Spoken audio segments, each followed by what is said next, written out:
안녕하세요, 김필산입니다. 우울증이 개이득이 되기 때문에 진화했다고요?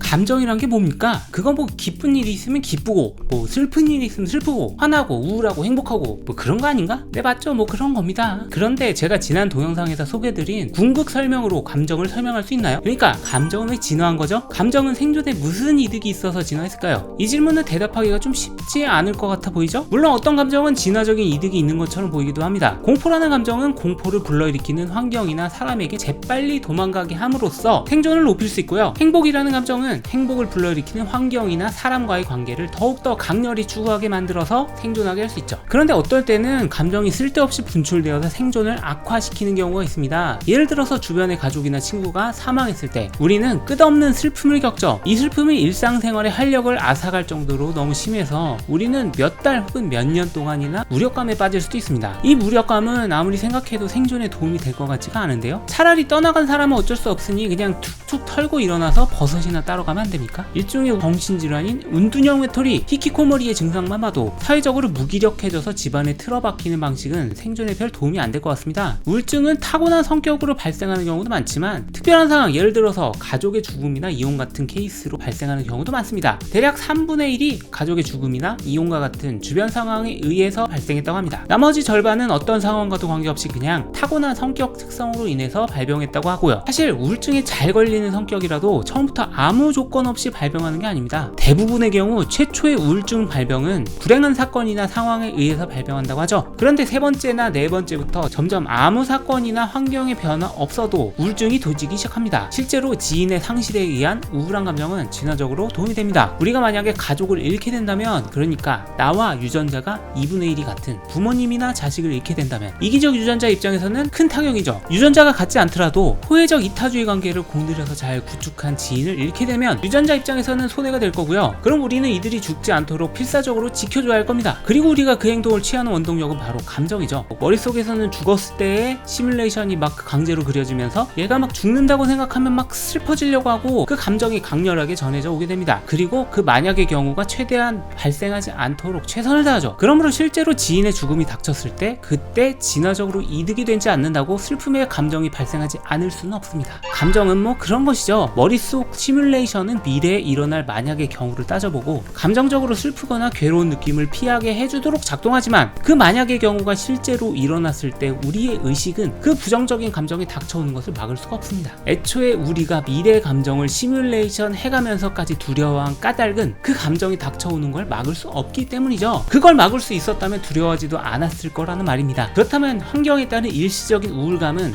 우울증이 아닌 그냥 정상적인 감정이라고 해야 하고, 사건이나 환경과 아무 상관없이 반복적으로 발생하는 우울증만을 정신질환이라고 판단해야 하겠죠? 당연한 거 아닙니까? 주변의 죽음이나 이혼 등 충격적인 사건을 겪고 난 후에 찾아오는 우울함은 굳이 치료되어야 할 건 아니죠. 하지만 의학적 기준은 그렇게 되어 있지 않습니다. 정신질환을 판단하는 세계적 기준이 되는 DSM이라는 책이 있습니다. 2013년에 버전 5까지 나왔죠. DSM-4까지만 해도 원래 사별이나 이혼 등으로 인한 정상 우울감을 병적인 우울증으로 판단하지 않았습니다. 그런데 DSM-5는 그 기준을 빼버렸습니다. 이제 사별로 인해 발생한 우울감도 병적 우울증입니다. 왜냐고요? 그 이유는 정상 우울감과 병적인 우울증을 구별할 합리적인 기준이 없다는 겁니다. 정상 우울감 또한 심각한 병적 우울증으로 발전할 가능성이 있고, 애초에 병적 우울증 성향을 가진 사람이 사별 등 환경의 영향으로 우울증이 발현되면 치료 시기를 놓칠 수가 있기 때문이죠.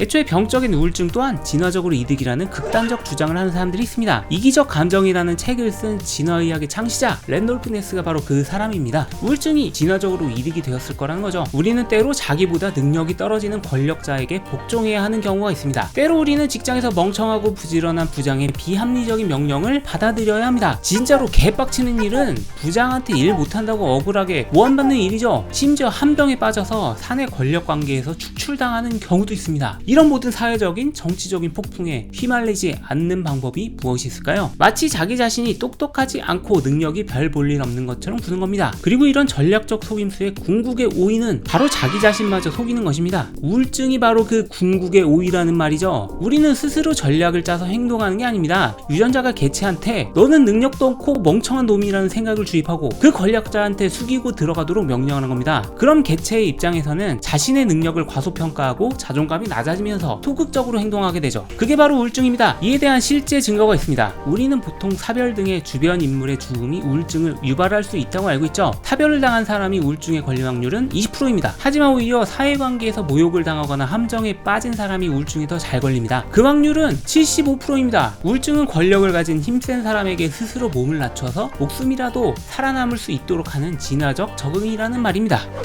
네, 그렇습니다. 우울증은 진화적으로 도움이 된다. 다시 말해서 진화적 적응이라는 주장은 많은 사람들에게 혼란과 거부감을 줄 수도 있죠. 이 분야의 이론이 아직은 가설의 영역이며 후속 연구에 의해서 언제든지 바뀔 수 있다는 것은 일단은 말씀드려야 하겠고요. 제가 두 번째로 말씀드리고 싶은 것은 이기적 유전자에 도움이 되는 진화적 적응이라도 우리에게 도움이 안 되고 불편하고 괴로울 수도 있다는 것입니다. 우울증이 진화적으로 도움이 된다고 치료하지 않아도 된다는 얘기가 아니고요. 애초에 일상생활에 심각한 불편함을 야기하는 상태를 질병이라고 정의합니다. 진화적으로 손해가 되기 때문에 질병인 게 아니라고요. 유전자는 우리의 삶의 행복을 위해서 길을 마련해 주지 않습니다. 진화에 이득이 되더라도 우리 삶은 불행해질 수 있죠. 우리의 행복을 위해서 때로는 유전자가 가자는 방향과 다른 방향을 갈 필요도 있는 법이죠. 다음 시간에 우울증의 가장 치명적인 증상, 자살이 왜 진화했는지 자살의 궁극 설명에 대한 말씀을 드리도록 하겠습니다. 좋아요와 구독을 눌러주시고 재밌게 시청해주셔서 감사합니다. 김필산이었습니다.